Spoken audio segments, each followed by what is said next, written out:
రైతు సోదరులందరికీ నమస్కారం అండి. మేము దాచేపల్లి భవ్య ట్రేడర్స్ అనే విత్తనాల షాపు నుంచి డీలర్స్గా ఇక్కడికి వచ్చాను. నా పేరు శ్రీరామూర్తి, మా పార్ట్నర్ పేరు కాశీ విశ్వనాథ్ గారు. ప్రస్తుతం మనం పిరంగిపురం మండలం నుదురుపాడు గ్రామంలో కరకట్ల నాగరాజు గారు అనేటటువంటి రైతు పొలంలో ఉన్నామండి. ఈ యొక్క వెరైటీ పేరు ఇక్కడ వేసినటువంటి సరికొత్త హైబ్రిడ్ మిర్చి రకం వరద సీడ్స్ వారి జ్వాలా త్రిబుల్ అనే వెరైటీలో ఉన్నాం మనం.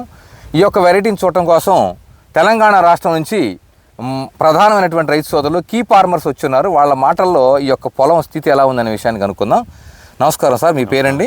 నా పేరు ఎండి బాజీబాబా, నల్గొండ జిల్లా, తెలంగాణ రాష్ట్రం, అడదేపల్లి మండలం, ముదిమాణిక్యం గ్రామం.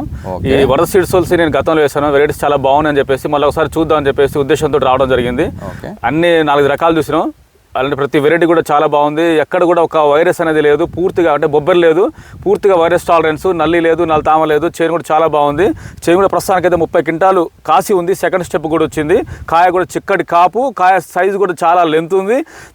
పైకి వచ్చే ప్రతి కాయ కూడా యూనిఫామ్ సైజు, ఒకే సైజులో ఉంది, పెద్ద సైజులో ఉంది.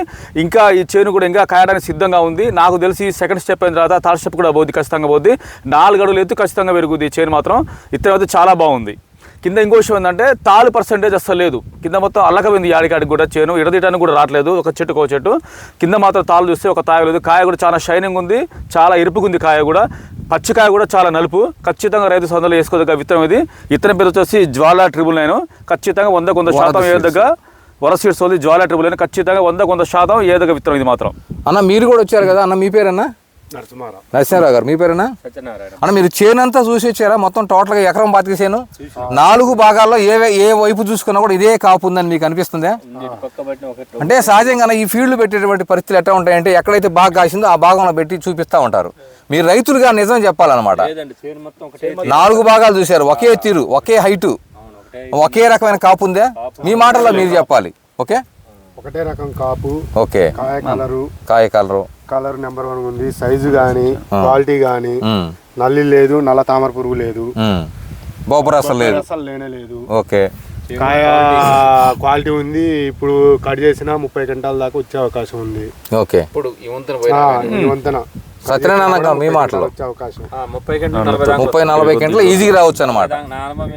రైతులు అసలు గుండె మీద చేసుకొని ఈ వెరైటీ వేసుకోవచ్చు. పంట పండించుకున్న రైతు, దిగుబడి వచ్చిన రైతు తిప్పరా మేసం అన్నట్టుగా డెఫినెట్ గా ముందుకు వెళ్ళొచ్చు అనమాట. 100%. మాటలేవు, మాట్లాడుకోవడం లేవు, అంటే డిసైడెడ్ అనమాట. అంటే ఈ వెరైటీ నెక్స్ట్ ఇయర్ డెఫినెట్ గా మీరు అందరూ వేస్తారు. వేయకపోతే ఇంకా అంతేనా? వేయకపోతే అసలు ఇంకా అనవసరం. మాటలు లేవు ముందు ఫస్ట్, అంతేనా? మాట్లాడకపోతే కాపు దమ్ము అంత ఉందని మీ ఉద్దేశం. ఏ భాగం చూసుకున్నా ఇంకా చూసే పని లేదు, మాటలు లేవంటే అదే కదా అర్థం. ఓకే అండి, థ్యాంక్ యూ అండి. మీతో పాటుగా మీ ఊర్లో ఉన్నటువంటి కొంతమంది రైతులను కూడా ఈ విషయం గురించి చెప్పి డెఫినెట్గా వాళ్ళకు కూడా ఒక మంచి విత్తనం గురించి చెప్పి మీరు డెఫినెట్గా వాళ్ళకి వేయించినటువంటి నిజంగా అవసరం.